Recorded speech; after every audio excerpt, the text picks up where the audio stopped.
Good All evening, right, everyone. yeah, I guess that's our signal to kick off, right? Yes, yes. Good evening, everyone. Thank you for joining our Wednesday webinars by Bosses Digital. I'm so excited to introduce you to Monica Rodriguez Salvo.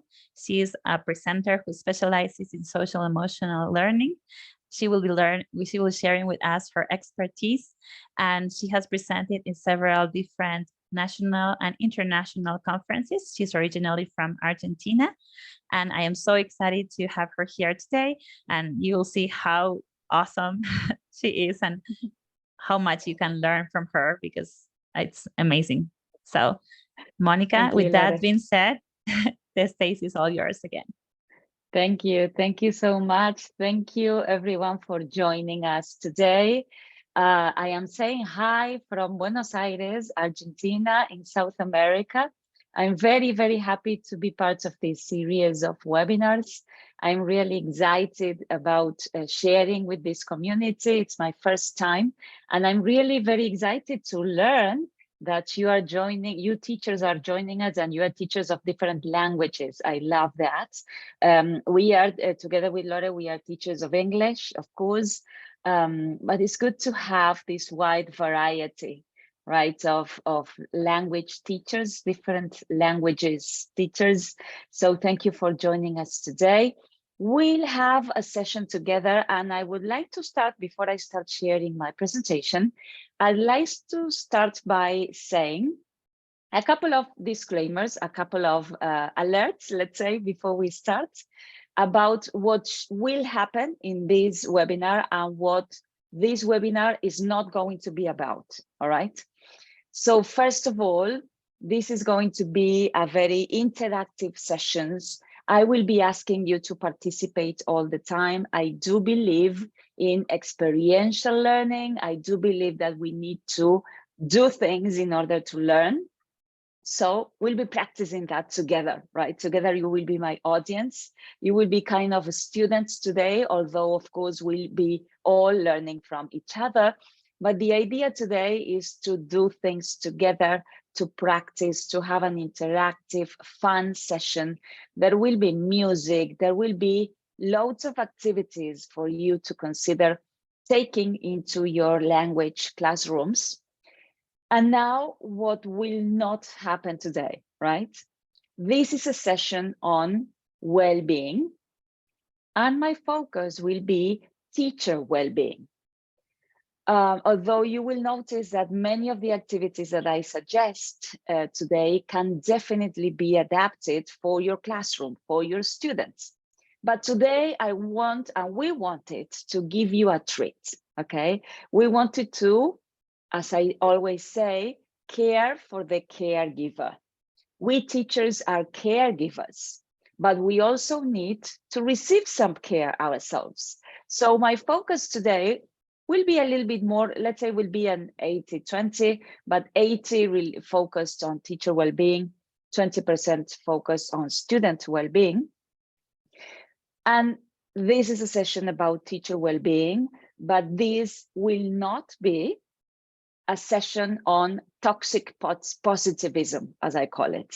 Okay, so here we'll talk about the real thing. We'll talk about all the challenges we teachers face in our everyday reality. We'll talk about the importance of systemic well-being, even when the many of the tools that I will be offering today are self-care tools, because this is what I can share with you today. But all these self-care tools are within a framework, let's say, of the importance of systemic well-being.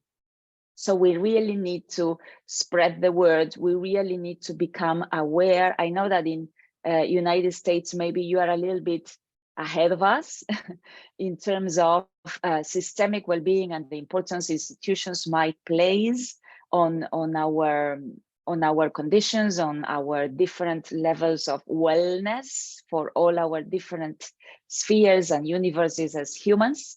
But in other places of the world, in other educational systems, I'm sure will be welcoming teachers probably from different countries, right? And I take advantage of this moment to welcome all those new members that are joining us at this moment. So this is not going to be a session on how to take care of yourselves, and that will be the magic solution to our problems, right? I will try to have a more realistic approach to well-being. I will be sharing some of my favorite authors, some of my favorite pieces of research, yes, on some of the techniques I will suggest today, and that I have been deploying and implementing an institutional at institutional levels, yes, in educational institutions all over Latin America and Mexico for the last 6 years. So it's going to be a little bit research driven, but we don't have much time, all right? So you will notice that if I see that we are running out of time, I will leave the research for you to look at it later on when you can access the presentation. And I will start focusing on practical hands-on activities that might help you reflect about your own well-being as a teacher, and also think about tools to use and deploy with our students, okay? So I guess we are all set. Let me just share now my presentation with all of you so that we get started. And I will start by sharing a little bit of the compass for this session. By compass, I mean the different aspects. We'll focus only on teacher well-being, all right? There will be a little bit of some extras there, but mostly will be about teacher well-being. We'll focus on the elements of teacher well-being. I'll share, as I said, some research-based strategies. We'll talk about a toolkit. I would like you to leave today with our toolkit for teacher well-being. We'll share some mindfulness activities that I think work quite well in order to contribute to teacher well-being. We'll focus on restorative practice, compassion practice through Paul Gilbert's school, and we'll talk about the different spheres and universes in terms of the elements of self-care. Okay, this is my first reference today. I would like to mention here Dr. Sarah Mercer. Sarah Mercer is one of the most important researchers and teachers that have been investigating teacher well-being for quite some years now. So it's really very important, you know, to understand that what she proposes is that there are different factors affecting our well-being. And as teachers, I have to say this,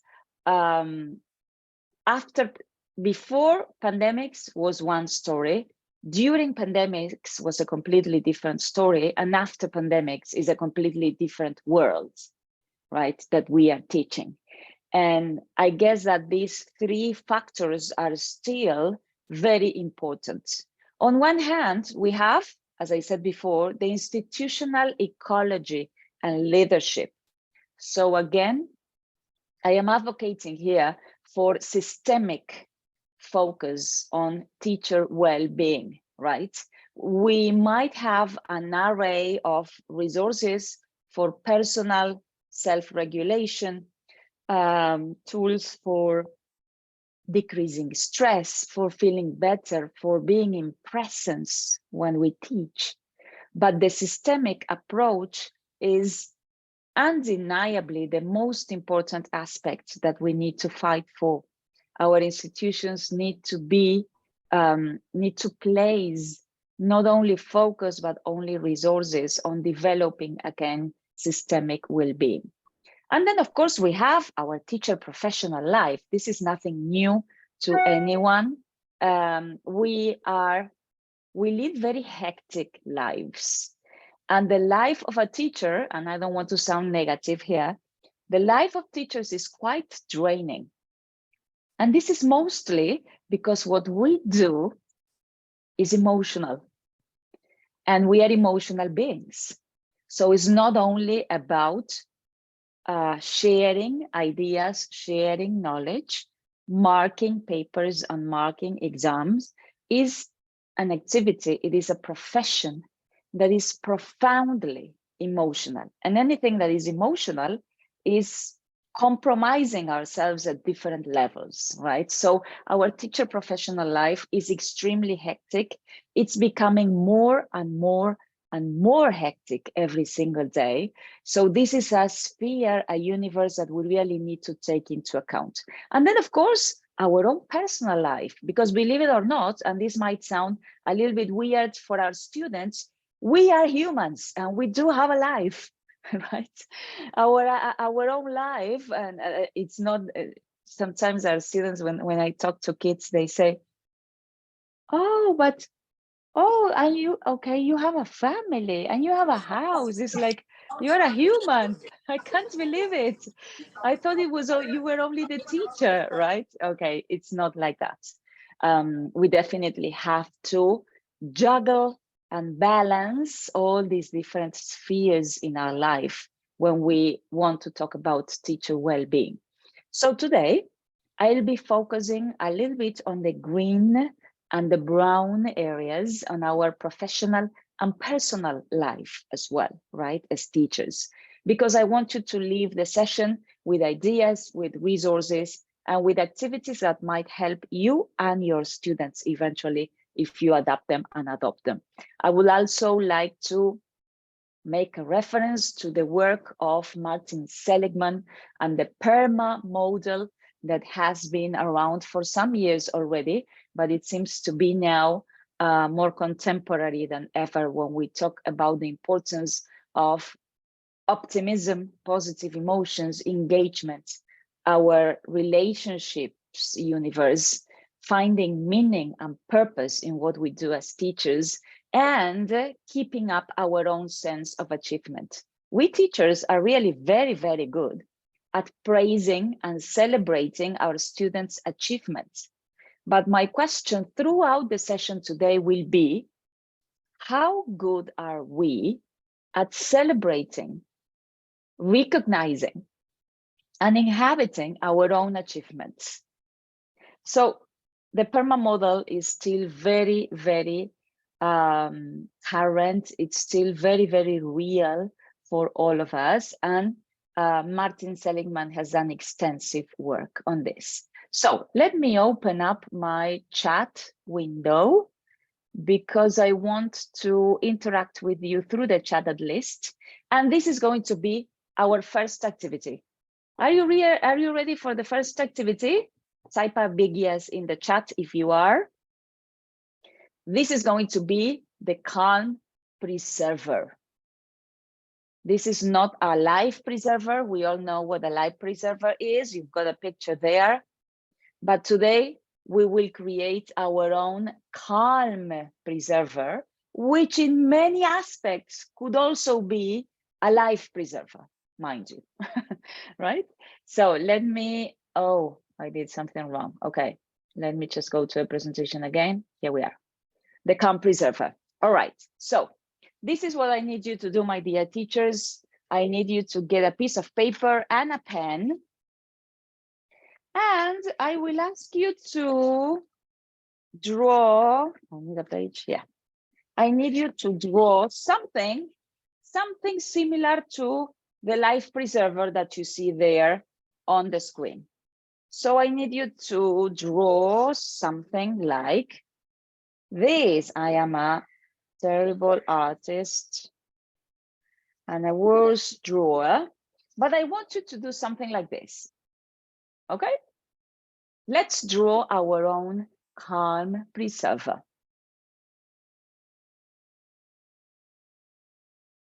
All right, Lori has got hers ready. Okay, on the outer ring, yes, on the outer part of our ring, I want you to think about stressors in your life as a teacher. Let's think about, just for practicing, 3 stressors in your life as a teacher. So for example, I don't know, one stressor could be grading, for instance. Okay, so you will write grading here or somewhere, wherever you want, in the outer ring of the calm preserver. So let's think about 3 stressors in your life as a teacher. And as you write them here in your drawing, you can also share it in the chat if you want. Stressors. Because it's really very important when we talk about self-awareness. And while you write a little bit about your stressors, I share a little bit on the theory of social and emotional learning. It is extremely important to understand not only our emotions, but the triggers of our emotions, right? So, for example, for Lore, assessment is a stressor. What else is a stressor for you as a teacher? I would like you to identify 3 different stressors. The second step, the second phase, let's say, in this activity is focusing on our own toolkit, our own resources. So for each of your stressors, I want you to think, please don't write because we'll not use words for this activity. I want you to think of different activities, of different things that you do that help you cope and deal with that stressor. For example, I got here grading, right? So when I think about things, activities, resources that might help me when I am in the chaos of grading, I think of to-do list. I think about time management tools so that I can organize myself. So I want you to think about that, but you will have to include something as a reference in the inner ring, but you cannot use a word. So maybe you can do a drawing, yes? Maybe you can think of a song. Maybe you can, no words in the inner ring, okay? That is our ring of resources. And when you do this with your students, I do my calm preserver with my students, and they do beautiful collages with different images of their own resources, okay, related to each of the stressors. So the idea here is to link stressors with resources that we already count on, all right, that we already know that it works for us. Anyone to comment on the chat about a stressor or a resource that works for you?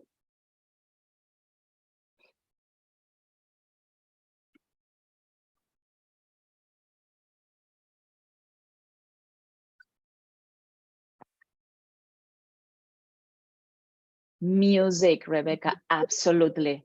I have to say that music is one of the biggest resources I've got in my life. I would say that music has saved my life. So it has been a life preserver, not only a calm preserver. Outdoor walks, I love that. Yes, exercise always helps, always, excellent. Teacher-friendly tools for efficient time management, absolutely. Okay, so what are we doing here? I'm asking you these questions. I asked you to identify stressors, which is a very, very important step in terms of self-awareness, because there are many, many stressors in our life we are not even aware of. And we need to be very careful there, right? So this exercise might help us shed some light on that, but also is shedding some light on our own resources, things that we are already doing that help us. So it means that whenever we have to cope with these situations, we already have resources available. Yoga, swimming, yes, all these things that you are mentioning. When we do this with our students and we create these beautiful collages of images, they know that whenever they look at the inner circle of their calm preserver, all those resources are already available for them. to manage their stress levels and to help them cope better. Okay, sometimes we don't even know what those resources could be, but we can start imagining and becoming aware of the different things we can do for this. This is a description of the Calm Preserver activity for you to do it with your students. You might take a picture, yes, of the slide. Then I think we'll share also the slides if you need them. John says communication with positive and sincere people. Absolutely, the right networks, right? The right kind of people, being surrounded by the right kind of people. Absolutely agree with that, John. Thank you, everyone, for sharing. So this is the first activity, Calm Preserver. Do it with your students. Only condition is for the inner ring, no words, okay? So they have to show you about their own resources through different elements, through art, through a collage, through music, through a painting, through, I had a student, for example, that he, because it's a he, loves dancing. He loves dancing. So he showed me all his resources in the inner circle through movement, you know, through dancing.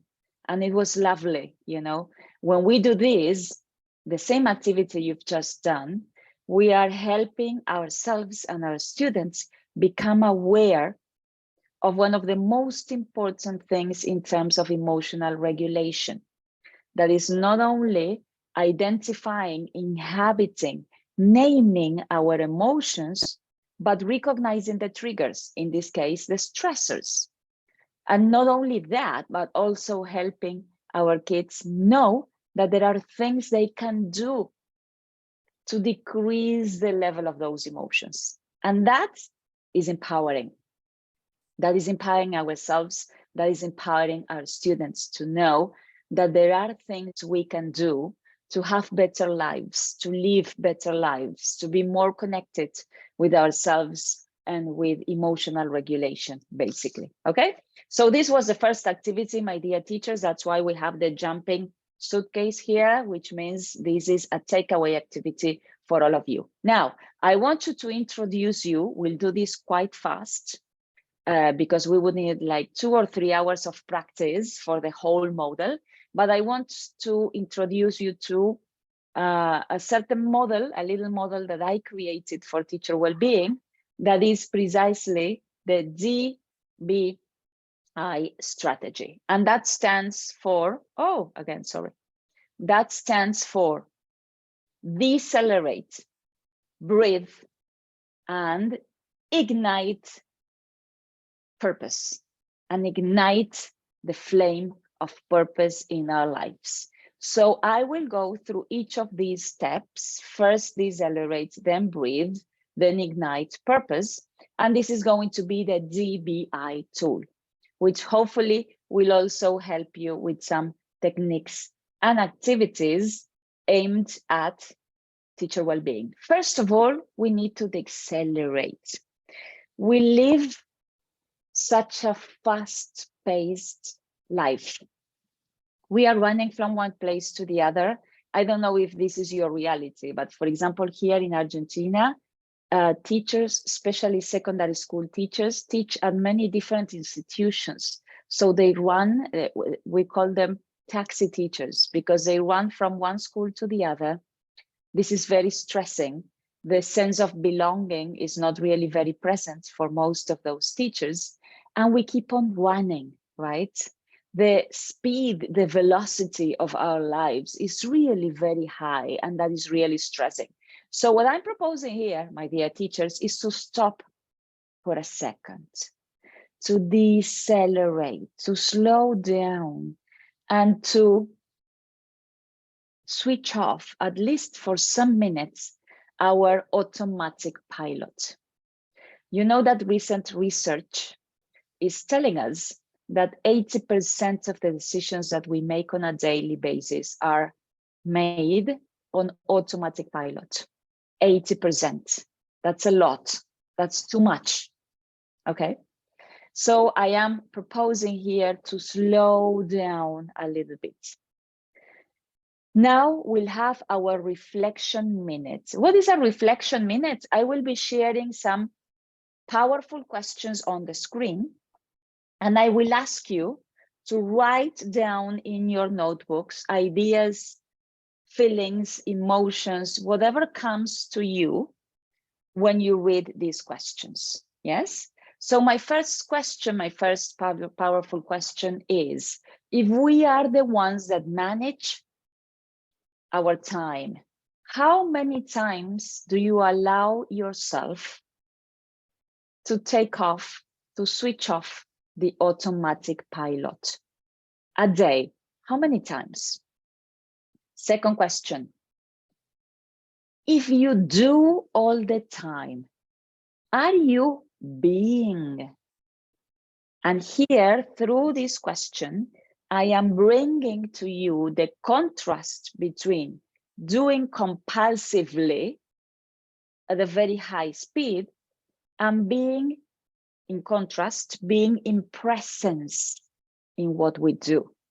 And this, for us teachers, is essential because, as I said at the beginning, we are emotional beings, same as our students.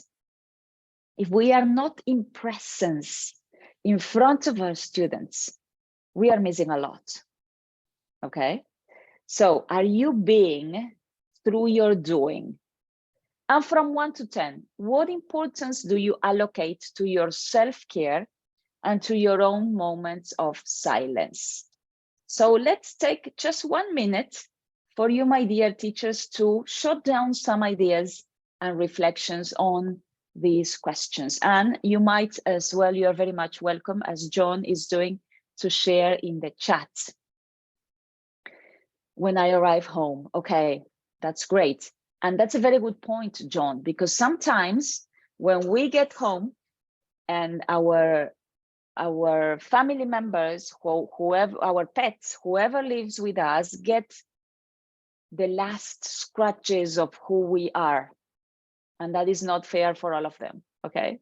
So it's really very important to unlock our best potential when we get home also, right? So these questions are just self-reflection questions on the importance of slowing down, the importance of being in presence in everything we do. Let me move now into the B of our DBI tool and model. The B is for breathing. I've been practicing conscious breathing like forever. First started as a personal practice, and then I became a mindfulness expert for education. So I've been teaching the power of breathing for many years now, and I want to invite you precisely to recognize the power of breathing also as a tool for slowing down. So I want you to wait, because I have to change this. Let me just change one setting. I'm sorry about that, but I want to share with you the theory first. Okay, well, I guess it's fine, but I will have to give me just 1 second. Send this to the back, probably. Okay, let's try it. Okay, so this is my breathing technique for you today. And my breathing technique, it's about 4, 4, 4, 4. 4 times 4, okay? So we'll use here, and this is just, you know, mentioning something about mindfulness. Mindfulness works with anchors of attention. How many times we need our students to be more focused and more concentrated in our classes?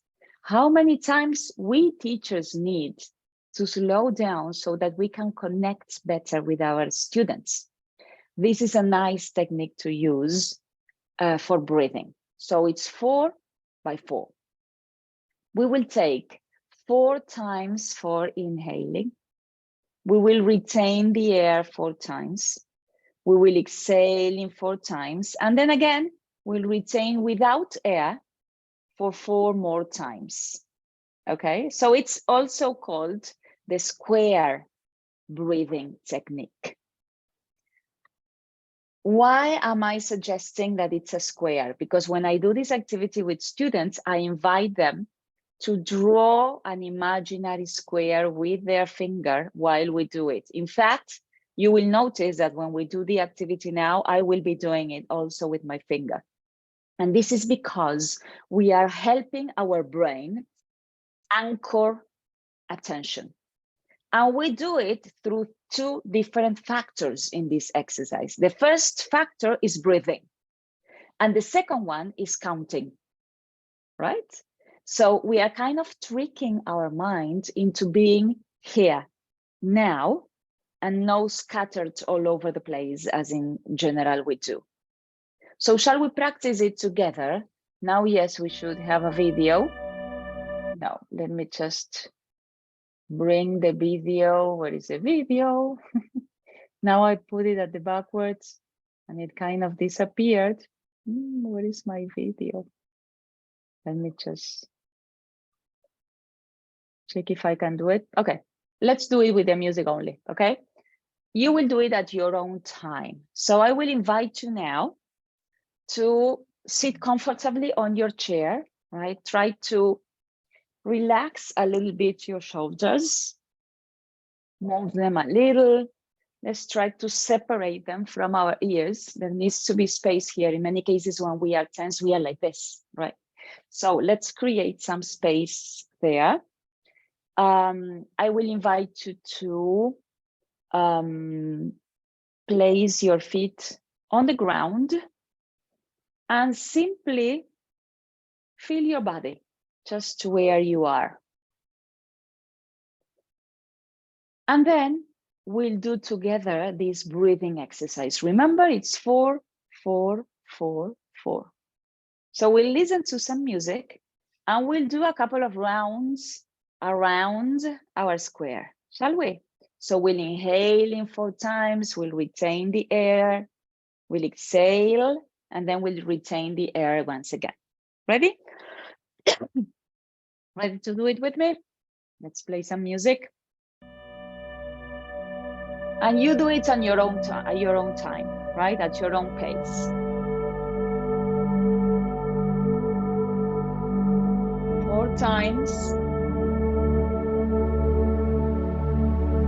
4 times retaining.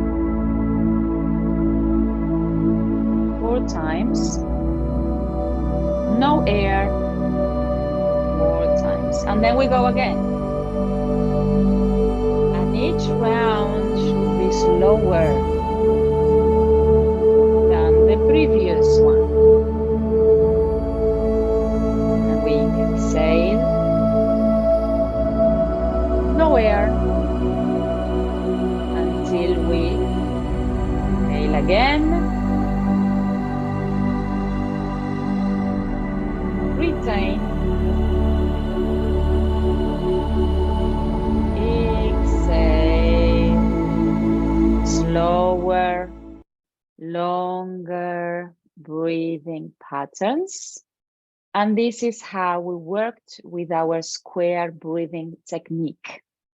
Again, it works really well with students as well when you need them to focus before doing a challenging exercise, when they are coming back from recess, when they are coming back from a break or from physical education, then in general, they are very excited and so on, and we need them to help them slow down a little bit and focus on whatever we are about to teach. So this is my exercise for breathing. There are 1,000 extra exercises, mindfulness exercises, and mindfulness has been proved to offer a lot of benefits. And this is research-based. You've got the references down there. Mindfulness really and truly help educators in this case, because I'm focusing on you, my dear teachers, reduce our levels of stress and burnout, greater efficacy in doing our jobs because we are more connected, more emotionally supportive classrooms because we are more emotionally available for our students. And of course, it might help with better class organization. Also, there are a lot of benefits for assessment periods because it helps our students focus much more and regulate their emotions. So breathing exercises from the point of view of mindfulness for educator has many, many benefits. Ingrid has a question. The breathing exercise can help students slow down and focus better before beginning a learning activity. The answer for you, Ingrid, is a big yes. Why? Because of the anchors of attention I mentioned before. Yes. When we need our students to do a challenging activity or any learning activity, we need them to focus, and we need to help them and help us, because when I talk about our students, it's the same for us. We need to narrow our focus so that they can perform better in that activity. Okay, so if you do these little breathing exercises before the activity, that will help their brains narrow their span of attention so that they can focus much better on what you are proposing as a learning activity immediately after this. How many minutes? This is an excellent question. This has to be extremely short. I have to say this, right? It has to be short. It has to be something, because if not, kids, it depends, of course, on the age range of your students, Ingrid. If you teach adults, probably it could be up to, I would say, 4 minutes of breathing activity.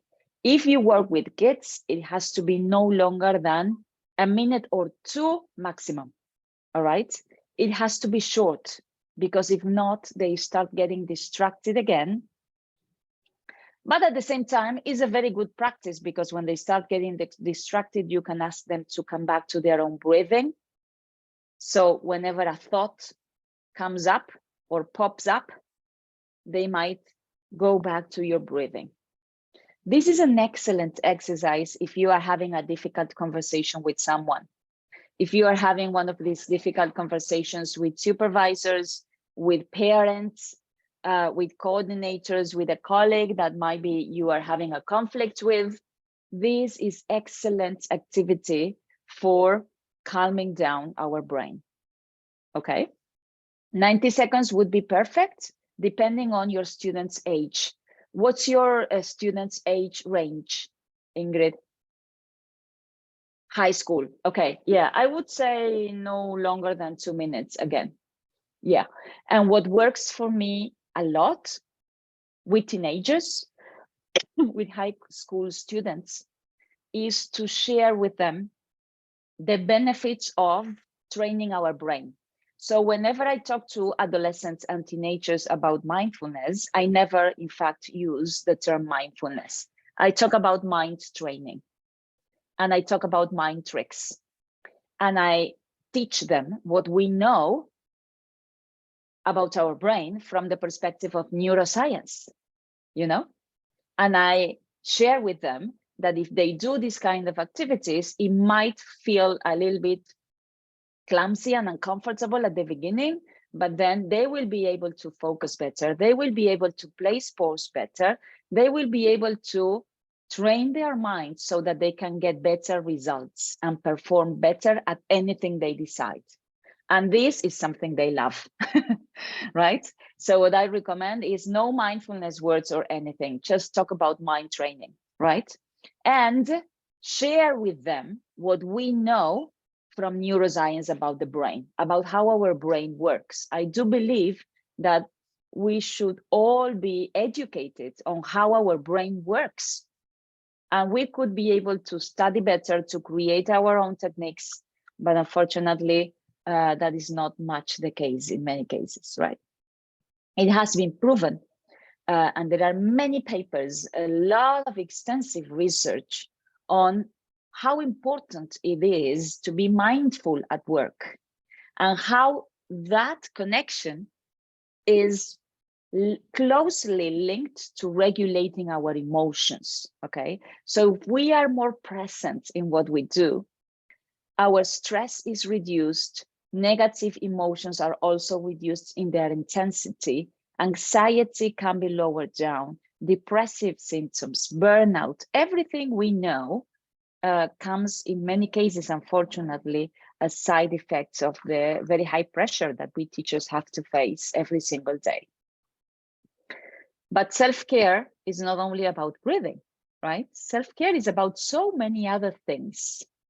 I will share, my dear teachers, with you the 6 spheres of self-care. And then you can send me an email and I will be happy to share with you a questionnaire, a self-assessment for all these areas I am about to share. And I have some powerful questions for all of these areas. First one, our body. Taking care of ourselves is taking care of our body. Someone mentioned exercising, for example. So I have a question for you. Do you take recharging pauses? These pauses that might help us recharge our energy. How healthy is your diet? Some questions. Second sphere, our mind. Do you take moments to self-reflect? Can you recognize what is under your control and what is not? Some examples. Third sphere, our emotional world. Can you recognize and inhabit your emotions? Can you recognize your stressors? Remember our activity at the beginning today. The fourth sphere, relationships, and you have a couple of questions here. Fifth, our spirit, our spiritual life. Do you celebrate your small wins? Are you grateful? Do you create your gratefulness walls with your students, which is another great activity? And last but not least, work. Because remember what I said about the importance of a systemic approach to well-being, right?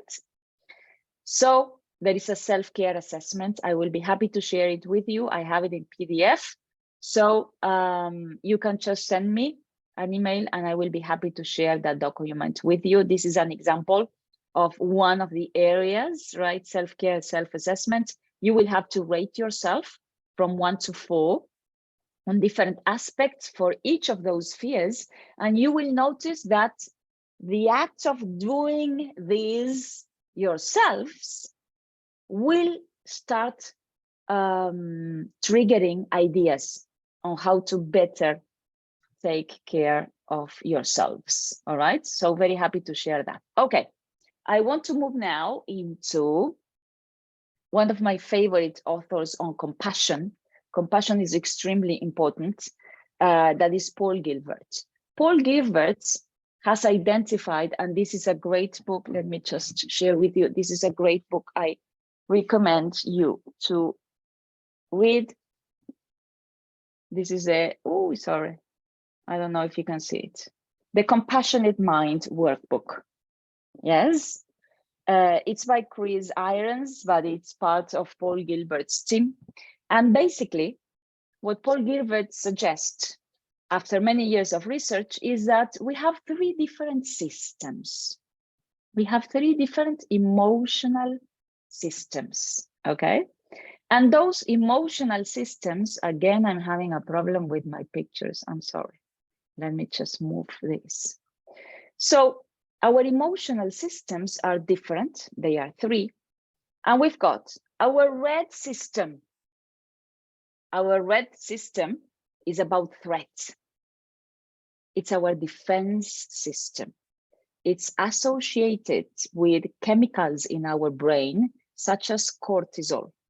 Whenever we feel threatened, we get into defensive mode. This is no good. No good things happen here. It's really very limited. Why?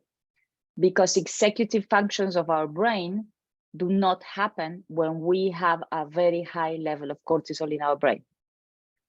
It means we cannot think clearly. We cannot analyze. We cannot problem solve. We cannot empathize. We cannot connect with other people.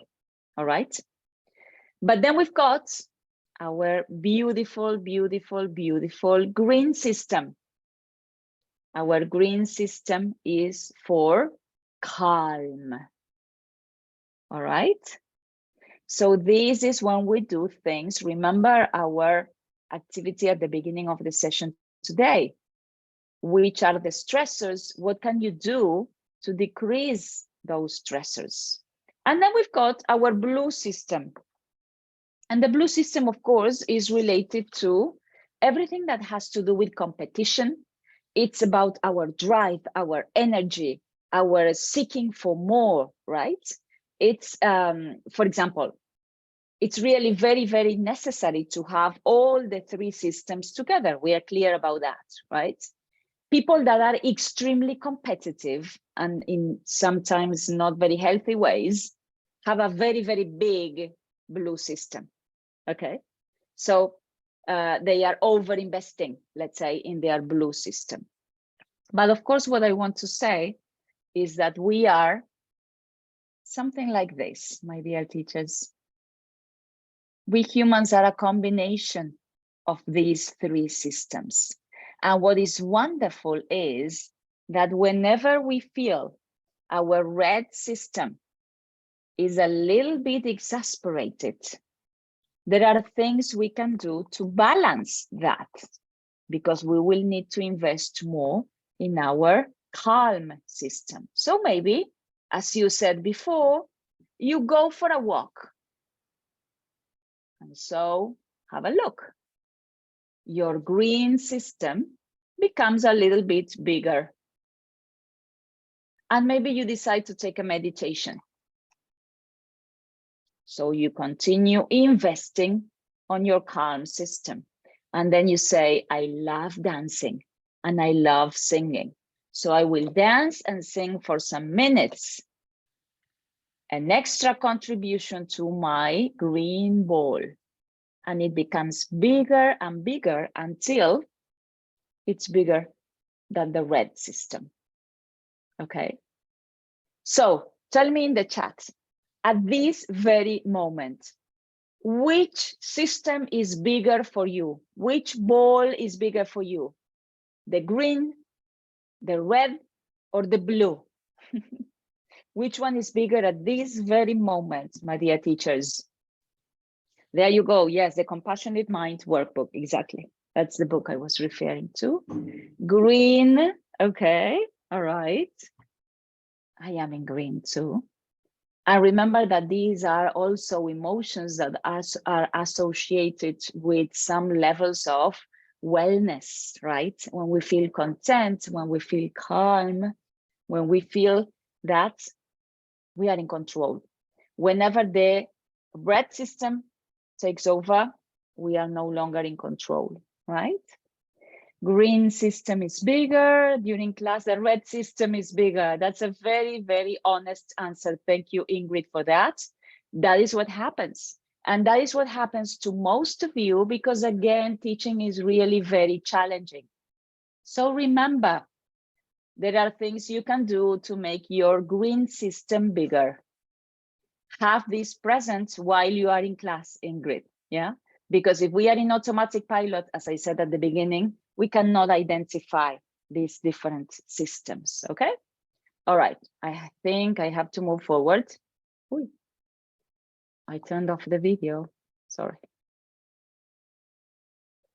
And then our last stop for the DBI tool, remember, igniting our purpose. Remember, my dear teachers, we have come through the decelerate, B for breathing, I for igniting purpose.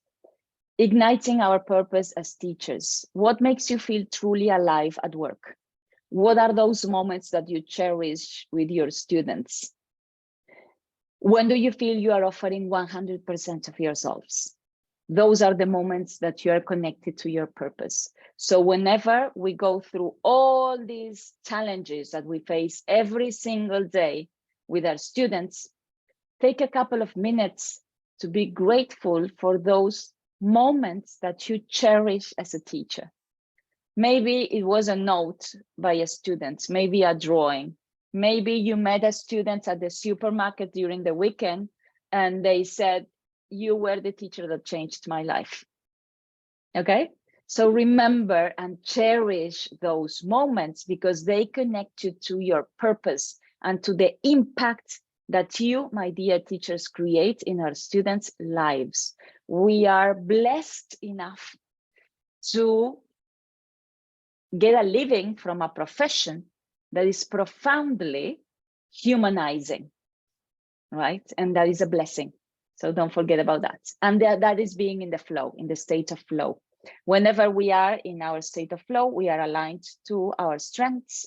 We focus on single tasking rather than multitasking. We celebrate our daily victories and we focus on this. Another activity, circle of care. I have created a lot of circles of care during pandemics. They were online, and I will tell you how they work. These are very short meetings, no longer than 20 minutes. You can make it a staff meeting, or it can be with your peer teachers, it can be with friends, whatever you decide to do. So what happens during those 20 minutes? The circle of care works like this. Number one, you start with a mindful moment. You start with some breathing techniques, and then you choose a piece. Let's imagine, okay, I will take my ball as a piece today. Let's imagine that we are in our circle of care today, and this is my piece. If I get the piece, today is my turn to share with you a challenge I have. And that challenge could be of any nature. It could be that I need someone to help me record better videos. It can be that I need a word of praise. I need a hug because I had such a difficult day. Whatever you need. The rest of the circle will be at the service of my need. So you, Lore, Lisa, John, Duke, etc., will offer your resources, whatever type of resource you've got to meet my need, to help me with my need. Okay? And next time we meet, remember it's only 15 to 20 minutes, Lore will have the piece and she will share her need with all of us. And all of us, the rest of the circle, will put all our resources to the service of this need our friend, our colleague has. So the circle of care, of course, is a great example of not only empathy, but empathy in action. So I do recommend you to be the founders of your own circles of care. And when you do that, you will send me an email and you will say, Moni, it's unbelievable what we are living in these circles of care. Through pandemics, the circles of care were extremely important for many of us. And it was that network of support that we needed to cope with those extremely difficult times we lived. Okay? All right, so that's another idea. I have a question from John. When learners show interest and the results are increasing in high percentage, absolutely. That is one of the things that energizes us, right? Absolutely. Okay, so let me jump a little bit because I want to do a short revision before we finish. And I like to do these revisions, these little assessment pieces, with a little bit of music and a little bit of movement, yes? I don't know where you are. Here in Argentina, it's 9:30 p.m. We are about to have dinner with Lore as soon as we finish the session, because here in Argentina, we have dinner very late. So our families probably will have dinner ready for us. But let's do a little bit of a revision before we finish. So this is how it works, my dear teachers. If it is a yes, okay, we'll do a waving. So we'll do it sitting today, no necessary to stand up. And if it is a no, the answer to whatever you read on the screen, hands to your ears. But this is a little bit of brain gym. It will have to be with the opposite hand, opposite ear. For instance, right hand, left ear, okay? Left ear, right, no, sorry, left hand, I'm very tired already. Left hand, right ear, okay? So this is if the answer is no. And if it is a yes, you will have to do some waving. So we'll have some music. And this is going to be our first checkpoint. Let's see. Maslow hierarchies of needs, belonging is the higher order need. What do you think? Is a yes or a no? This is belonging. Let's see. Is it a yes or a no? It's a yes.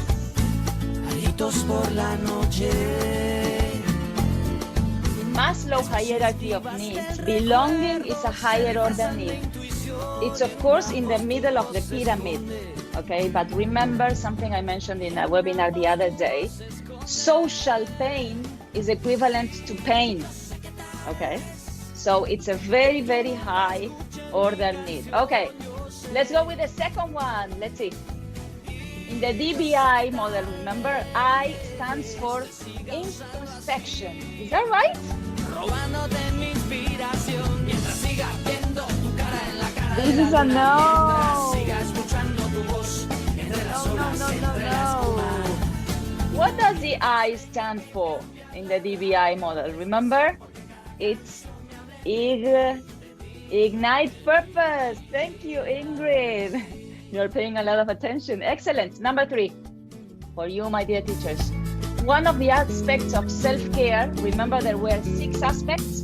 One of the aspects is the spirit.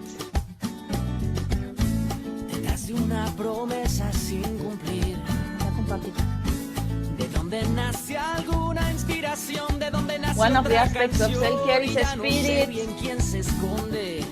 Let's do the waving together. Yes. Exactly. Very good. One more. The circle of care can only be done in person. Remember the circle of care that I mentioned? I did it in pandemics with teachers. No, it can definitely be done online. So no. Is there any other one? Last one. What about this one?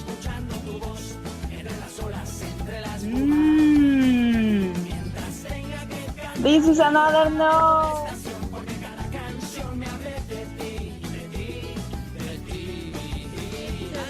All right. Okay, my dear teachers, and I have our final question before we leave today. And it's, how are you different from the one that joined this session? Would you like to share in the chat? Is there anything that changed? Is there anything that you notice different about you, about yourself, about what you do, about how you feel? How are you different from the one that joined at the very beginning this session an hour ago? And this is another question you can use with your students. How are you leaving this lesson different as a person, not only as a student, okay? Because our students learn a lot of things, and it's not only the content we teach.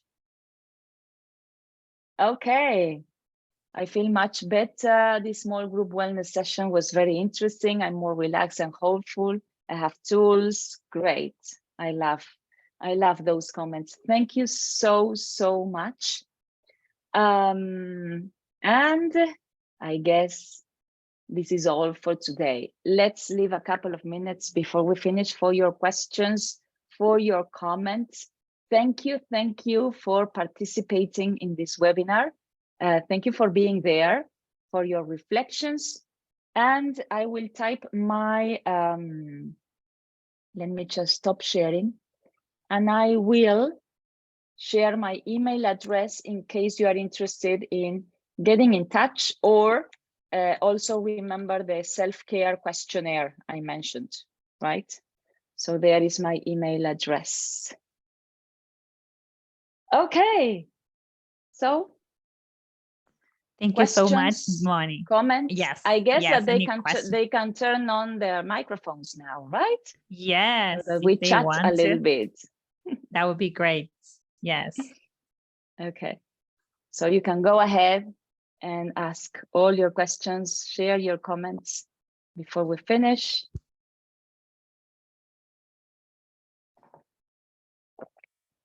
Thank you, John. Gracias, muchas gracias por tus deseos. Gracias. Con todo gusto y gracias de corazón por la información dada, porque lo pone a uno a pensar que a veces hay que controlar un poco, sobre todo cuando tiene demasiado estrés dentro de un salón de clases, por ejemplo, que me toca a mí. A veces tengo un grupo muy grande y a veces más es la dedicación controlando personal, supervisando Mm, personal, que mhm. enseñando. I Y, agree. y mi cabeza se pone grande, pero entonces es bueno esto, tomar estos ejercicios que tú dices porque lo calman a uno un poco y lo ponen a pensar y a reaccionar ante el ímpetu que uno lleva por dentro. Absolutely. And my only intention, believe me, is to at least leave you with more questions than when we started the session today, right? And as teachers, I guess that's what we should aim at, right? Yeah, Igniting questions. my pleasure, okay? Thank you, John. Thank you so much. Is there any other question before we leave?